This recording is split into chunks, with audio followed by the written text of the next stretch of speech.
नमस्कार दोस्तों, 26/11/2008 के मुंबई भीषण आतंकवादी हमले के आरोपी तहूर राणा को भारत लाया जा रहा है। एनआईए की किसी बिल्डिंग में उसको लाया जाएगा, आधिकारिक गिरफ्तारी यहीं की जाएगी, एनआईए की कोर्ट में पेश किया जाएगा। फिर एनआईए उससे डिटेल जानकारी लेगी कि किस तरह से 26/11 का आतंकवादी हमला अंजाम दिया गया था, कौन कौन लोग इसमें इन्वॉल्व थे। डेविड कोलमैन हेडली के साथ मिलकर उसने कई बार भारत की यात्रा की थी और पूरे इस हमले को अंजाम दिया था, रेकी की थी, भारत के कई शहरों में आया गया था। और इसी वजह से आप देख सकते हैं कि इस एनआईए की जो बिल्डिंग है, यहाँ की सुरक्षा चाक चौबंद कर दी गई है। सामने भी वहाँ पर नहीं जा सकते, बैरिकेटिंग की गई है, मीडिया को भी यहीं पर रोक दिया गया है। आप देख सकते हैं कि तमाम जो ओबी वैन है या मीडिया के पर्सन्स हैं वो लगातार इस साइड है।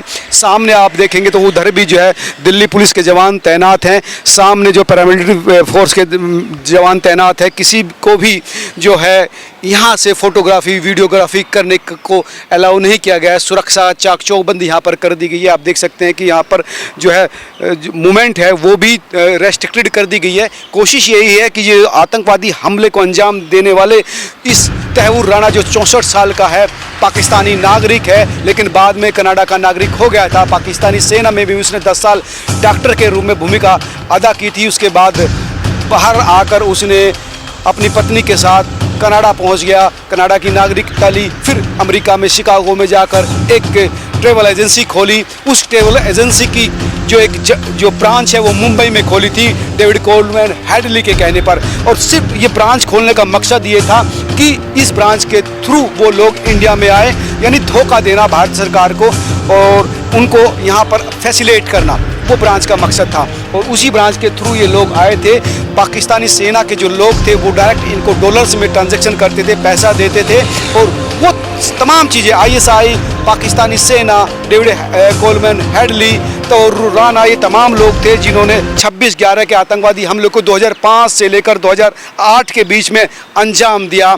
और उसके लिए रेकी की 166 के करीब लोग मारे गए थे, कई लोग अमेरिकी नागरिक भी मारे गए थे। और शिकागो एयरपोर्ट पर ही 2009 में डेविड कोलमैन हेडली और तहूर राणा की गिरफ्तारी हुई थी। उसके बाद से इसको वहाँ पर जेल में रखा गया था। हालांकि कोलमैन हेडली सरकारी गवाह बन गया था, उसने तहूर राणा के खिलाफ गवाही दी थी और बताया था कि किस तरह से इस पूरे आतंकवादी हमले को इन्होंने अंजाम दिया, किस तरह से पाकिस्तान के साथ ये कम्युनिकेट करते थे, किस तरह से जब ये लोग डेविड कोलमैन हेडली इंडियन आता था तो किस तरह से मेल्स के थ्रू, फोन्स के थ्रू ये लोग टच में रहते। वो सारी जो कॉन्स्पिरेसी थी वो निकल कर सामने आई थी, तब इनको सज़ा मिली थी। और अब एनआईए इसको सुबह तक भारत लेकर पहुंच जाएगी और यहीं पर उसके साथ पूछताछ होगी। हालांकि इसके बाद जब रिमांड की अवधि के बाद जो क्राइम ब्रांच जो मुंबई है वहां पर भी केस दर्ज है और उसके बाद इसको मुंबई पुलिस को सौंप दिया जाएगा।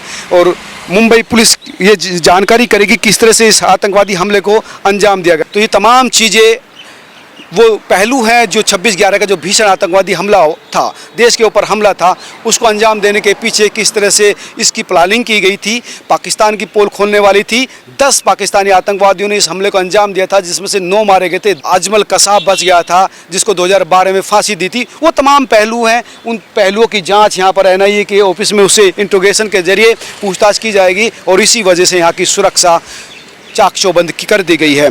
और फिर वही बात है कि व्यक्ति को उसके किए की ज़रूर सज़ा मिलती है।